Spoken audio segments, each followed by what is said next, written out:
Something you guys might not know about me is that I am adopted. I was born in China and brought to America when I was just a baby. Recently, I got the opportunity to go back to China and visit my brother-in-law. So here's basically a diary of all my thoughts for everything we did for about a week and a half in China. Keegan, my brother-in-law, showed us his favorite spot to get baozi for breakfast, and they were so huge I accidentally spilled some of the juice on my sleeve. Later, we walked to China Mobile to get our eSIM cards and headed back to his apartment to fix our VPN. Since his job is an after-school teaching, his work doesn't start until 3:30 p.m., so we took the metro and explored the area near his job before it started. When we got there, I think there was a flower garden show going on, and there were a lot of these like ayis, which means like aunties, taking photos. It was so cute. We walked through the park and it was very beautiful but also very sunny outside. Close to his job, Keegan said when he first started working, he would often go to this dim sum restaurant. It was the first time we got to use our Alipay app, which was honestly, it blew my mind with just how life-changingly convenient it was to use. At any and every restaurant, all you do is scan the QR code, it will bring up the items on their menu, and you order from the app, pay, and then you can leave. So tipping is not a thing there.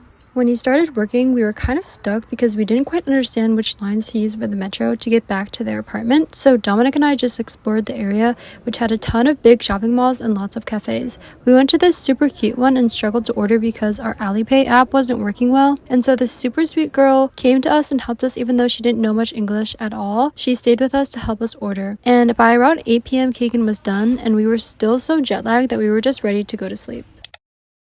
If you know me, I love matcha, and so the next morning we went to this cafe called 4-0, and they had the most delectable and beautiful pastries. I got a matcha latte, and we split this matcha cream-filled croissant. Keegan was pretty explicit that we were on our own the next day, and that he had a bunch of dishes to do, aka leave him alone, so we made plans to go to the mall nearby. It was so huge and beautiful with a bunch of pop-up shops as well. I really wanted to buy a jade bracelet while I was in China, so I did that, and look at her, she's so beautiful. Afterwards, we decided to walk along East Nanjing Road, which also has a ton of stores, but eventually we made our way to the Bund. It was really pretty, and this old man came up to us while Dominic was taking my photo, and at first I thought he was being nice, making like this camera motion, but then I realized my dumbass, he actually wanted to take a photo with Dominic, like just him and Dominic, and I thought that was so funny. All that walking had us tired, so we took the metro back to the apartment, and I redid my makeup to look more punk, I guess, because that evening we were going to Keegan's punk show, and here's a little preview.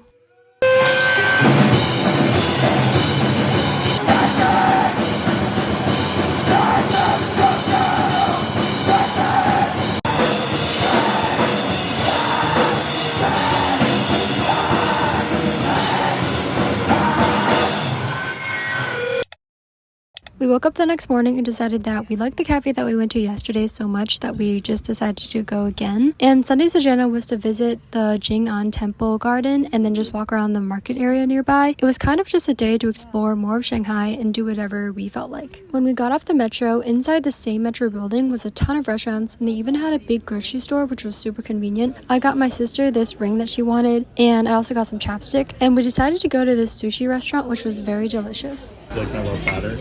Yeah. I'll eat something kind of like that for dinner. The Jing'an Temple was very beautiful, and lots of people were taking pictures there, which is not surprising.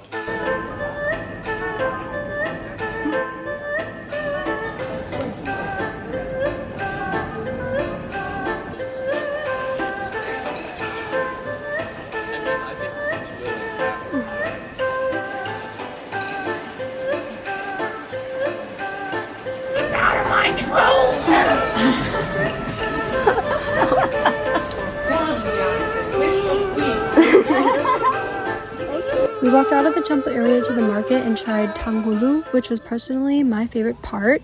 I've never tried it before and it did not disappoint. The hard sugar coating wasn't too thick and the strawberry on the inside was very sweet. We chilled while eating our tanghulu at the park and decided to walk to Anfu Road. It has a popular old building called Bukang Mansion where a lot of influencers take pictures at. When it was dinner time, I think we went to this Thai restaurant, but I didn't film it. But one thing that I loved about hanging out with Emily is that she loves a good sweet treat like me. So we walked to the mall to get something, and Keegan low-key hyped up this place that he called similar to frozen yogurt, but it ended up being a warm smoothie. It was kind of chunky, 4 out of 10, don't really recommend. Oh yeah, and then we also saw this depressing shop that was selling animals. Monday was the day before we were going to leave Shanghai to go to Hangzhou. In other words, it was just another chill day, and we got lunch at a restaurant that served regular traditional Shanghai food across from the apartment, and we decided to walk along the river at this large, beautiful nearby park, and we just chilled and talked for a while.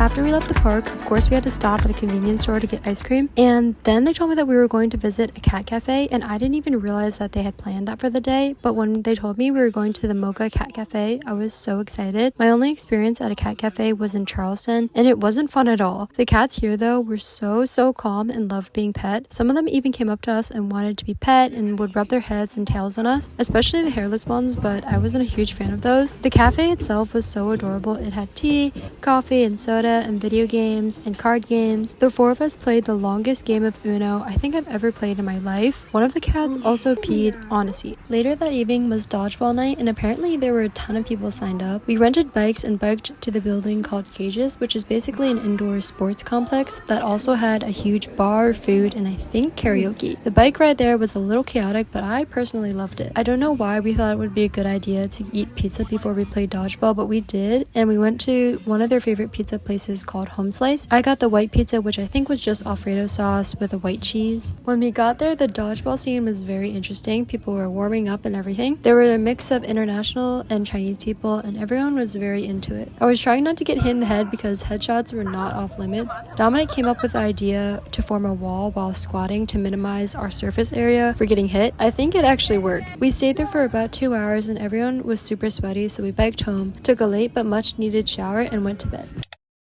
I woke up the next morning to Emily knocking on my door that we were leaving earlier than what we had said the night before. This was the first day that we were going to be in Hangzhou, and we needed to catch our train. I understood why we wanted to get there early because when we got to the high-speed rail train station, it was absolutely packed. I was super interested to go on the train just because I knew how fast it would go, and apparently it can reach a top speed of 431 kilometers per hour, in other words 268 miles per hour. And from Shanghai to Hangzhou, it took a little under an hour to get there. When I packed my stuff up the day before, I didn't consider that I would be walking around with my little luggage case, but thankfully the hotel let us check in early and we were able to drop our stuff off. At this point we were ready for lunch, so we found this noodle shop to satisfy our hunger. I got beef ramen, which was okay. They gave me only like 2 pieces of beef and it was really sad. This day was perfectly sunny and warm outside. Our itinerary was to have a leisure walk along the river park and make our way to the beautiful West Lake.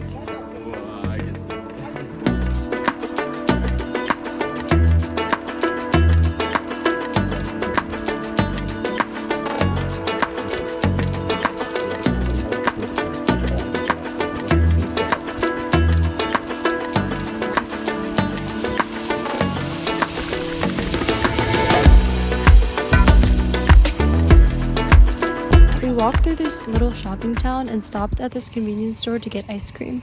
There was this tall building that you had to walk up so many flights of stairs because the elevator was out of order, but it was worth it because when we got to the top, we were able to see such an amazing view from so high up. Emily wanted to go inside this large church, which was chill. There was a small auditorium that was playing soft music, and I almost fell asleep in the pews. They had a gift store and a bookstore nearby that we took our time in because at this point we had done so much walking. Finally, we made it to the West Lake, and it was so gorgeous. There were a ton of people walking by, and when we found an open bench, we snatched it up real quick because we had walked so much and just enjoyed the view and luxury of sitting down again. The night markets were one of my favorite places to go. They had pretty much everything: trendy clothing, street food, jewelry, shoes, fake luxury goods. You could even get your nails done, which I thought was cool. And I'm pretty sure to end the night we went to this huge grocery store afterwards, but Dominic and I were so tired and my feet hurt so bad, we were just glad to get back to the hotel and go to sleep.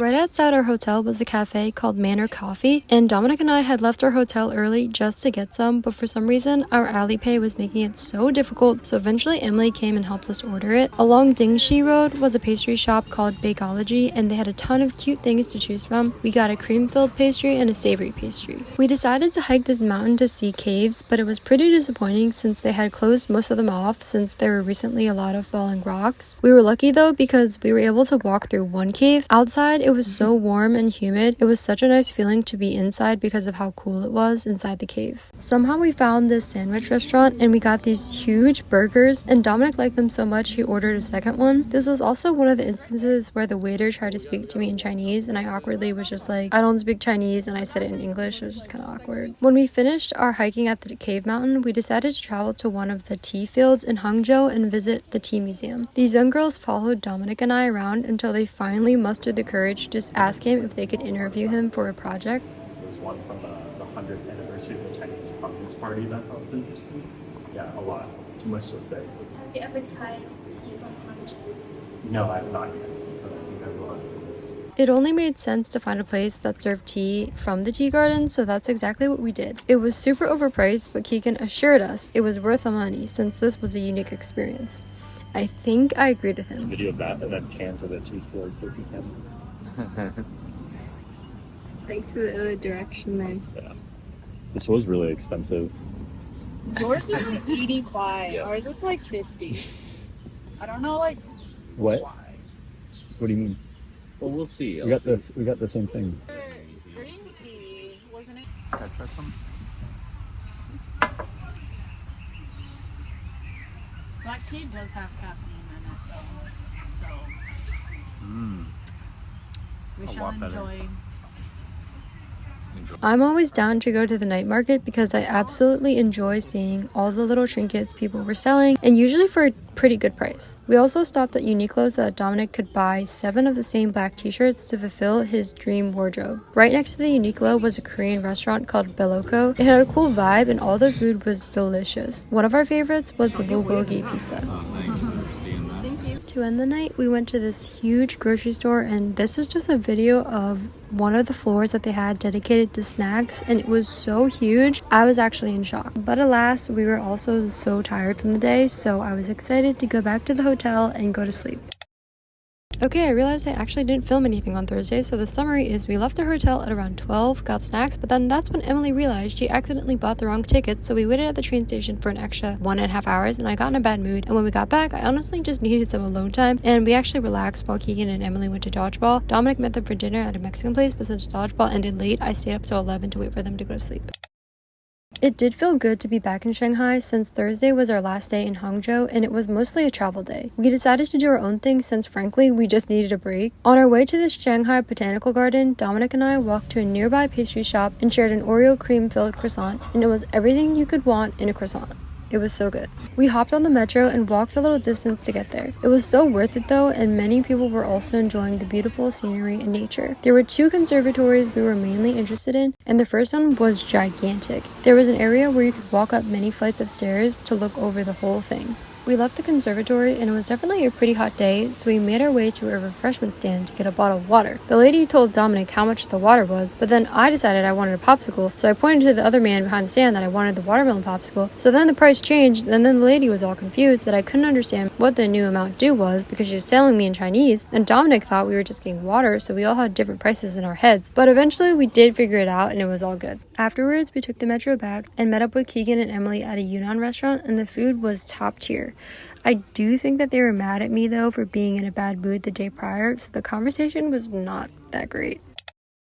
Unfortunately, it was very busy because Workers' Day was coming up, meaning most people would not have to work. It was sort of similar to the Botanical Garden, still very interesting and had lots of plants to look at, but honestly, it was so busy, I don't think we were able to fully enjoy it. Kind of as a last hurrah, we went to one of Keegan and Emily's favorite Filipino restaurants and met up with Emily and Devin, Keegan's drummer, from their band. Of course, like everywhere else, the food was amazing. I distinctly remember them playing this AI-generated island groovy sound with this AI vacation monkey smiling on the screen. I really wanted to go back to the Bund at night to get photos, and so we ditched the dinner a little early to make it there through the metro on time. It was also very busy because of the upcoming holiday, but it was worth it because I got good photos. I just remember seeing a mob of crowds walking every direction, and we were walking super fast to try to make it to the last metro in time to make it back to the apartment, and just being super tired from all the walking we did.